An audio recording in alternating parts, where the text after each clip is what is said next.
Afternoon students. आज हम MTH 101 की लेक्चर नंबर 22 के बारे में डिस्कस करेंगे, जो है रिलेटिव एक्सट्रीम। इसके स्टार्टिंग पे टॉपिक है रिलेटिव मैक्सिमम। रिलेटिव मैक्सिमम क्या होता है? रिलेटिव मैक्सिमम एक लाइन के ऊपर कुछ पॉइंट्स होते हैं, उनको बोलते हैं। ठीक है, एक लाइन में, एक कर्व में, ग्राफ के कर्व में जो मैक्सिमम पॉइंट होगा वो हमारे पास आएगा रिलेटिव मैक्सिमम, और जो सबसे लोएस्ट पॉइंट रहेगा वो आएगा रिलेटिव मिनिमम। जैसे इसने इस डायग्राम में बताया हुआ हमारे पास कुछ पॉइंट्स, जिसमें 3 पॉइंट रिलेटिव मैक्सिमा के और 2 पॉइंट रिलेटिव मिनिमा के। क्यों?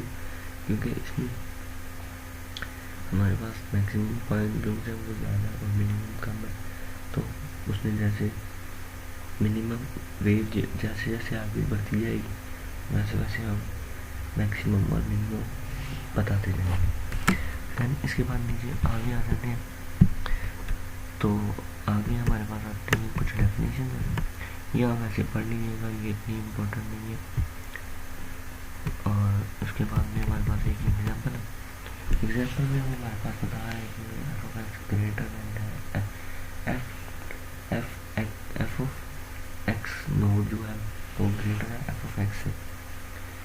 सो हमारे पास इसमें है एफ ऑफ एक्स में जो मिनिमम पॉइंट है वो ए है और बी है, और x node of x F of node of x में जो है वो एक मैक्सिमम पॉइंट है। कैसे? क्योंकि ये हमारे पास बड़ी वैल्यू है वो मैक्सिमम पे आएगी और जो मिनिमम वैल्यू है वो नीचे आएगी। ठीक है, तो इस ग्राफ में मुझे बताना चाह रहा है F of x of node is greater then. ठीक है, उसके बाद हमारे पास आ जाते हैं क्रिटिकल पॉइंट्स।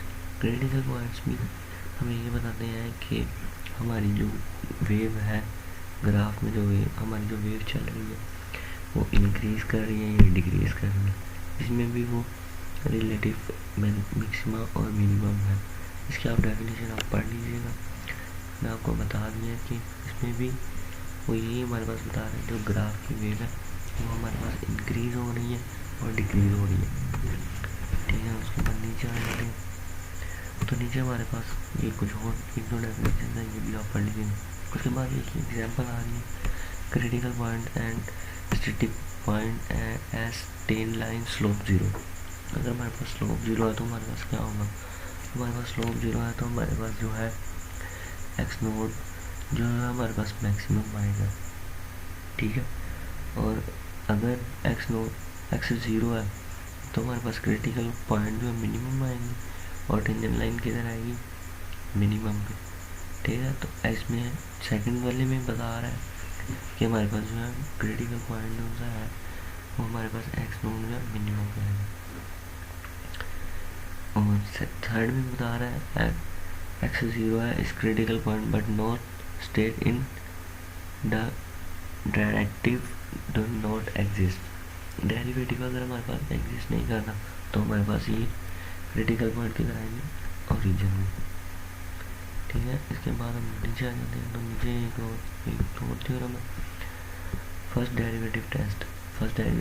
हमारे पास हमारा पहला डेरिवेटिव जो है वो कैसे मैंने आपको बताया कि पहला डेरिवेटिव कैसे लेना है, सेकंड डेरिवेटिव कैसे लेना है, और उसको टेस्ट करने का भी एक तरीका है। जो डेरिवेटिव आया उसकी वैल्यू उसमें पुट कर दें तो हमारे पास जो आंसर आएगा वो ऊपर वाले डेरिवेटिव के साथ बनेगा। ठीक है, तो आगे चलते हैं। आगे हमारे पास एक एग्जांपल है located the relative extreme of. Relative extreme find करना है, तो इसमें हमारे पास जो रिलेटिव एक्सट्रीम आ रहे हैं, एक एग्जांपल है उसमें सॉल्व की हुई है। पहले कॉमन लेने के बाद उसे सॉल्व किया है इस चीज़ को, तो सॉल्व करके हमारे पास जो आंसर है 5/x⁻1/3 इंटू x-2। सो 0 से लेके 2 तक जो वैल्यूज़ है वो नेगेटिव में आएंगी, और उसके बाद जो आगे जितनी भी वैल्यूज़ आएंगी वो पॉजिटिव आएंगी। क्योंकि x जो है वो जब छोटा हो जाएगा तो 2 से जब छोटा हो जाएगा तो हमारे पास जो वैल्यू आएगी वो नेगेटिव में ही आएगी। और अगर जब एक्स जो है वो 0 से बड़ा हो जाएगा, 2 से बड़ा हो जाएगा तो पॉजिटिव आती जाएगी हमारे पास वैल्यू, अदरवाइज हमारे पास नेगेटिव वैल्यू आएगी 0 से लेकर 2 तक हमारे पास इसमें इस पॉइंट में हमारे पास नेगेटिव वैल्यू आएगी। ठीक है, उसके बाद में सेकंड डेरिवेटिव टेस्ट है। ये भी जैसे फर्स्ट डेरिवेटिव को हमने चेक किया, ऐसे सेकंड डेरिवेटिव को चेक करना है।